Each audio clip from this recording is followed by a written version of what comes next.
भारतीय एविएशन क्षेत्र में एक बड़ी उपलब्धि हासिल की है।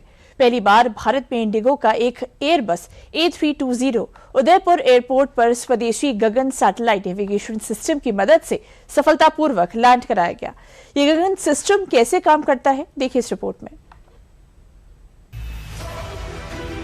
भारत ने एविएशन क्षेत्र में एक बड़ी उपलब्धि हासिल की है। पहली बार भारत में इंडिगो का एक एयरबस A320 उदयपुर एयरपोर्ट पर स्वदेशी गगन सैटेलाइट नेविगेशन सिस्टम की मदद से सफलतापूर्वक लैंड कराया गया। ये satellite based augmentation system SBAS है, जिसे इसरो और एयरपोर्ट अथॉरिटी ऑफ इंडिया ने मिलकर तैयार किया है। ये पूर्ण रूप से स्वदेशी सैटेलाइट नेविगेशन सिस्टम गगन इसरो के GSAT-8 और GSAT-10 के जरिए GPS के साथ मिलकर काम करता है और GPS के काम को चेक करके गलतियों को पायलट तक पहुंचाने से पहले ही सुधार देता है। आइए समझते हैं कि यह गगन सिस्टम कैसे काम करता है। स्टेप 1, अमेरिकी सैटेलाइट विमान की लोकेशन का शुरुआती डेटा जमीन पर भेजते हैं। स्टेप 2, ये सेंसेशंस GPS सिग्नल्स को रिसीव करके उसमें मौजूद छोटी से छोटी गड़बड़ी को पकड़ते हैं। स्टेप 3, बेंगलुरु का सेंटर सभी स्टेशन से गड़बड़ी का डेटा लेकर उसे तुरंत सुधारता है।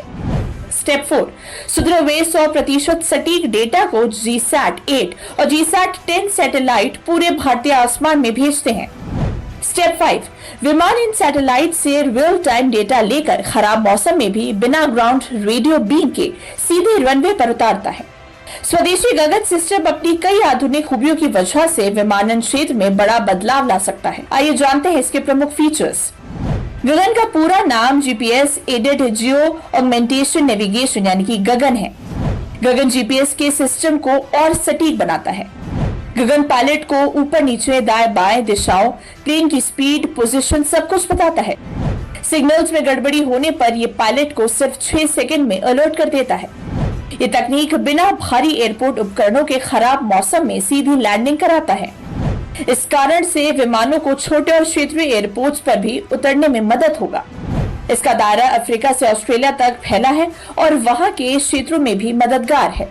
वैसे गगन सिस्टम का इस्तेमाल पहले भी टर्बोप्रॉप विमानों के लिए किया जाता रहा है, लेकिन अब पहली बार भारत में एक कमर्शियल एयरबस A320 की सफल लैंडिंग ने इसकी क्षमता को साबित कर दिया है। इस उपलब्धि के साथ भारत उन चुनिंदा देशों की कतार में शामिल हो गया है जिनके पास अपना अत्याधुनिक सैटेलाइट आधारित ऑगमेंटेशन सिस्टम SBAS मौजूद है।